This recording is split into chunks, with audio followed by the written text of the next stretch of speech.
Ampleship is when women support women publicly. I am committed to Ampleship and am creating a space where women can connect, support, collaborate, and build each other up, where we get more women on podcasts, support women in their book launches, help market their products and their services, get more women on big stages, make it easier for us to find great coaches, connect like-minded women who are up to big things through masterminds and retreats, and so much more. We've already kicked off this public support of women on social media by creating a way to find and like each other's content. And it has been uplifting, inspiring, and impactful. And you can join us for free from now until December 31st of 2023. All you need to do is head to my website, NicoleKhalil.com, click on the Ampleship tab, and apply. Make sure to click the likes only option anytime between now and 12/31, and you'll be added for free. It's a small and important way to start. You get support and you give support. It's all about reciprocity and Ampleship.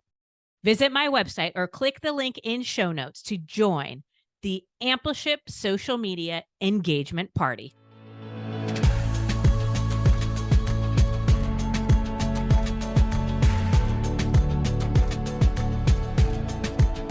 I am Nicole Khalil, and one of the things I know to be true about me is that I'm an introvert. Even more specifically, I'm an introvert who chooses to show up in places and in spaces where extroverts are expected. It actually surprises people when I talk about it. In fact, most people seem to find the fact that I'm an introvert more shocking than the slew of curse words that fly out of my mouth like I'm a well-seasoned sailor. Apparently, they expect that for me, just not the introversion thing. I can honestly say that while I've been given lots of business and life advice that didn't resonate with me as a woman, I've actually been given far more that didn't resonate with me as an introvert. I've worked in environments and cultures that catered to extroverts. I've had people try to coach me out of my introversion, been invited to more networking events and happy hours where small talk is expected than I care to count. I've said yes to things that I actually want to do and then wished for a cold or a broken leg or something that would get me out of this thing that I said yes to. I've been invited to spontaneous and last-minute meetings or events where I've had to fix my face so the people who asked me can't tell how disgusted I am with the idea of doing something last minute. I've been put in study groups that I didn't ask to be in. I've played icebreakers where, frankly, I'd rather get frozen in the ice than break it. I've attended functions where every goddamn minute is planned with stuff and people until late at night, only to get up and start the day with some group exercise or breakfast when all I want is just 1 minute of time to myself. And trust me, I thought for a very long time that being an introvert was bad, that my aversion to too many people all at once with no breaks was going to be the end of my potential for success. And that I definitely needed to be fixed because who in God's name wants to be in any kind of relationship with someone who requires alone time to function and equates spontaneity and small talk along with unexpected phone calls and visits with mild forms of torture? Friends, it took me a long time to not only understand my introversion, but to appreciate it. To stop trying to be like the extroverts around me and to recognize that being an introvert was not only part of who I am, but it's actually one of my superpowers. And because somewhere around 40 to 50% of the population identify as introverts and close to 60% of people prefer introversion, you either are an introvert too, or you love or work with one. So we're going to love a little extra on some of our introverts on This Is Woman's Work today. Andreea Sandu is a certified high performance coach and author of The Introvert Who Could. She currently splits her time between writing and helping creatives achieve their goals and considers herself a visible introvert on a mission to change how others perceive this personality type. She lives in the UK and says if she's not working or with her family, you can probably find her in a bookstore, which is exactly where you'd find me too, if you're ever looking for both of us. Andreea, my first question is, what exactly does it mean to be introverted? And what are some of the things that make an introvert an introvert? Thank you so much for having me. And it's a great question to start with because I think this is where we also get to decide whether we're going to be successful introverts or not. Because I've seen people who misinterpret what being an introvert means. For me, right now, it means that I need more time than other people to recover after, for example, after I have the interview with you. It also means that sometimes I need more time to process my thoughts. I do need to prepare before a presentation or before an interview. And it also means for some people, not for everyone, that there's more empathy, more creativity, a lot of deep thinking. This is how I see it now. It wasn't how I saw it maybe a year ago. If you asked me what being an introvert meant a year ago, I would have said negative things like, oh, I wouldn't be able to network. I'm very socially awkward. I don't like to spend time with people. I don't like people. Most of it would have been negative, and that was what was causing a lot of limitation in my life. Once I reframed, I redefined what an introvert means, that's when I opened more doors for myself because I didn't have all sorts of thoughts that stopped me from being visible. Mhm. Okay, so I want to dig into some of that because there's some powerful things there, but I can relate completely with the needing more time to both prepare for and recover from certain types of events. For me, it's typically more social in nature. Those are the ones that really drain me at the highest level, especially social interactions with people I don't know well or at all. What are some of the myths that you think need to be dispelled about what it is to be an introvert? The first one that comes to mind is the fact that we're shy. There are also extroverts that are shy. It seems like people make this correlation between being an introvert and being shy, and it's not the case. If I'm comfortable around someone, I I'm actually okay with being on the spot. I'm not shy anymore. Of course, there's a little bit of anxiety in the beginning, but once that goes away, I have no problem being out there. And the second thing would be that we need to change. We need to become extroverts if we want to be successful. Because, yes, I think there's still this bias towards more extroverted people, especially in a corporate setting. I know I was I was there, and on every single yearly review, I got the same feedback. You should be more social, get out more, speak more in meetings. They wanted me to be an extrovert, and I wasn't having any of it. Okay. So, how do we begin to focus on some of the advantages or superpowers of being introverted rather than the perceived flaws? Being an introvert already has some superpowers, like deep thinking, for example. We can plan, we can have a big vision for our project. These are good things, but it has to start with you. It has to start with you being aware of these things. And the first step is to stop focusing on only on the negatives and ask yourself, okay, what is it that is actually good for me here? Introverts are amazing listeners. And when you're such a great listener, you're an amazing friend. You can be an amazing coach. You can be an amazing leader. But you have to first become aware of those things. Okay, so let's talk about how we can get past if somebody gives us, for example, you said in your review, you were constantly getting the feedback to be more extroverted, or, we are given maybe tips or advice that is aligned with a more extroverted personality, or ultimately we're being told to change. What part of that advice do we want to take in, and what part of that advice do we want to set aside or let go? Because I do think that there is an element of not saying, well, this is just who I am. I can't do that. So, for example, saying, well, I'm an introvert, so I can't meet new people and I'm not going to network. Well, yeah, that actually might impact my overall success. So, how do we navigate the feedback and use what works and get out of our comfort zone while also being authentic to ourselves?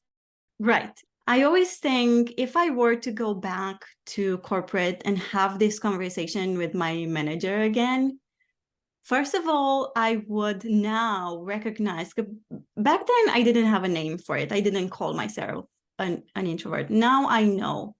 I would be able to have this conversation where I would say, these are my strengths, let's use them. But also, I do need some boundaries to enable me to do my best work.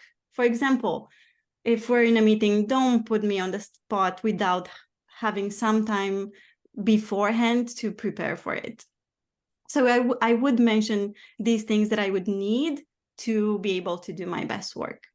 And on the other hand, I would also recognize that if I say continuously, I don't like meeting new people, I don't want to have people around me, especially in a corporate setting, not having influence will limit your career prospects a lot. And that would be the growth mindset.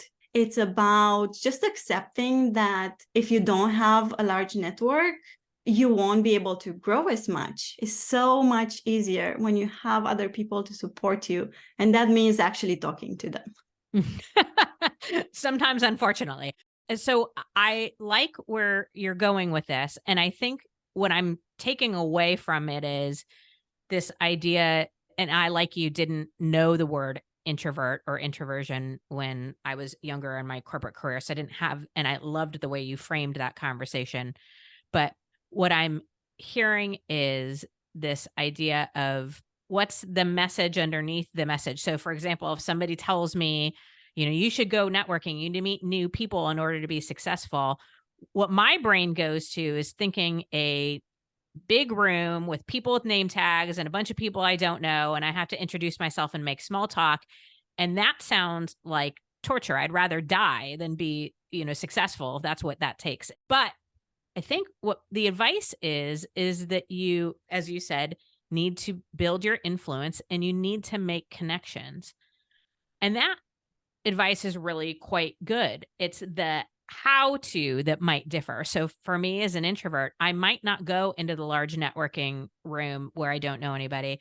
I might rather choose to build that influence and make those connections on a one-on-one basis or small group or something more intimate, or ask somebody I know to help make a connection to somebody that they know. So there's that commonality and credibility already walking into the room. All of that to say, the advice might not be all bad, but the opportunity, I think, is for us to think about, okay, how do I do that in a way that works for me and plays to my strengths versus that extrovert strengths? Any reactions or thoughts about that? Yeah, my thoughts went to the word alignment, which we now throw in all directions, and we talk about alignment a lot. And for an introvert, we might think that living in alignment would mean to not do any of the social interactions, to not learn the social skills. Because honestly, that would be the easy way out, right? However, how I see alignment now is I will still do the hard things. I will still learn the people skills, but in a way that works for me. Yeah. It's the difference between the awareness that discomfort is a requirement for growth. We all need to be willing to get uncomfortable to get better. But there is a difference between something being uncomfortable versus something being inauthentic. And for me, checking in with myself on the distinction is really important. I have to do uncomfortable things all the time. I don't want to do inauthentic things ever, because that never really goes well for me either. Okay. In preparation for this, I noticed that you'd mentioned the 3 comfort zones that we can split activities into. I'd love to learn a little bit more about that. What are these comfort zones? How are we splitting activities so that we don't miss opportunities to grow or live with extreme anxiety all the time? I touched a little bit on that when I was talking about alignment, but how I usually like to explain this is if someone wants to learn how to swim, there are teachers that would just throw them in the water, and that person might not be able to cope with it. They will have extreme anxiety. They will not want to go back in the water ever again. And there are also teachers that take you step by step and really leave you on the edge of your comfort zone. And from there, you just take a little step and the comfort zone expands, and then another step. And again, the comfort zone expands until you get to the same point where the person who just jumps in will get, maybe a bit slower, but you'll still get there. So we have the comfort zone where it's all nice and easy, but there's not much growth. And then we have the edge of the comfort zone, which I think this is where I like to play, and this is where many introverts like to play. And then there's so far outside of the comfort zone that you can't even see it anymore. And whatever is in each of these zones, I think it's personal for each one of us. I mean, I don't like talking on the phone, for example. Yeah. I need it to be scheduled and I need to be mentally prepared for it. And it's not because I don't love the person I'm talking to or I'm not. I mean, this is like with my mom. My mom and I talk every Friday at 9 a.m. We have it scheduled and it's in the calendar. I am mentally ready and engaged for it. If my mom calls me in the middle of the day, I'm more often than not going to decline or like because I'm not mentally and emotionally prepared. But I absolutely can relate to what you're saying. I think all of my growth has happened on the edge of the comfort zone. And as I push against that edge, it gets bigger and I go further and further. But if you push me into the deep end of the pool without knowing how to swim, you can bet your ass I'm never getting in the pool again. That's just too much too fast for me. So I like those comfort zone examples. One last question. Any tips or I think a lot of corporate environments or cultures do set up a lot of things with extroverts in mind. Lots of happy hours, lots of, big group events, lots of public recognition, lots of things focused on the people part, which nothing bad with any of those things. I just think they could be balanced out with some things that might appeal to the more introverted members of that organization. Any ideas or tips of what organizations might be doing to help create that balance and to serve their introverts at a high level as well? Something that I actually requested back when I worked in a corporate environment was that when we had our social events, for them to be during working hours, because it didn't feel fair to me to spend even more time away from home because I didn't get enough time then to recover, to be able to come back the next day and feel refreshed, because I spent all day with my colleagues and then another few hours afterwards with them, and then got home way too late to even feel like I have a life outside of work. And they actually listened to me, and we've had social events during working hours. I was very grateful for that. It also depends what kind of events happen. One of them was an escape room.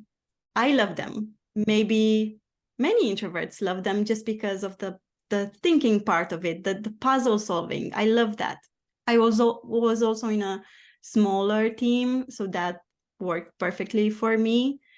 So yeah, maybe these kind of events that are not super loud in environments that are very stimulating. Yeah, both of those examples resonate with me completely. My husband and I have this conversation all the time where it's like, why does everything need to be in the evening and on the weekends? Like that drives me batty.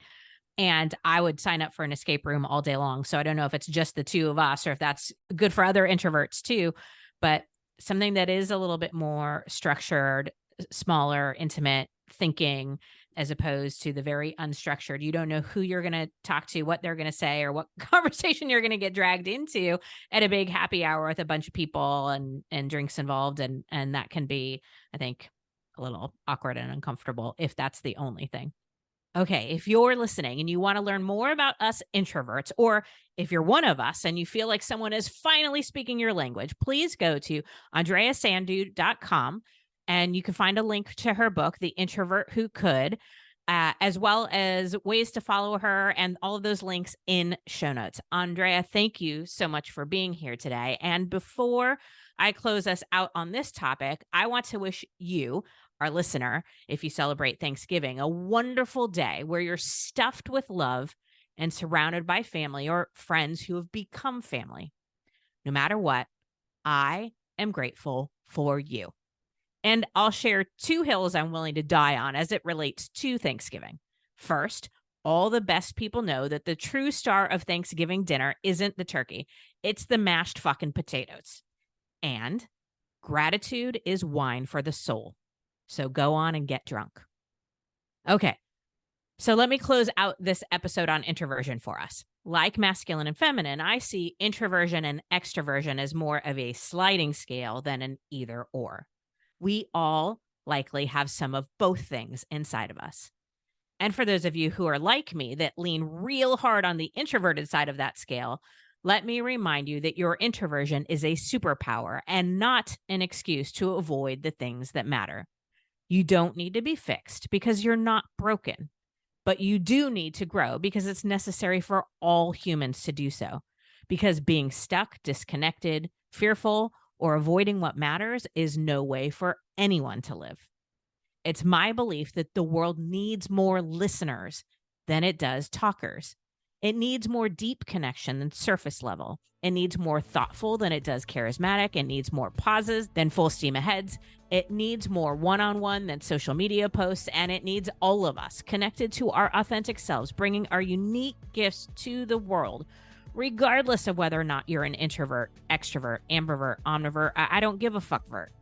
Know who you are, own who you're not, and choose to embrace all of it, because that's woman's work.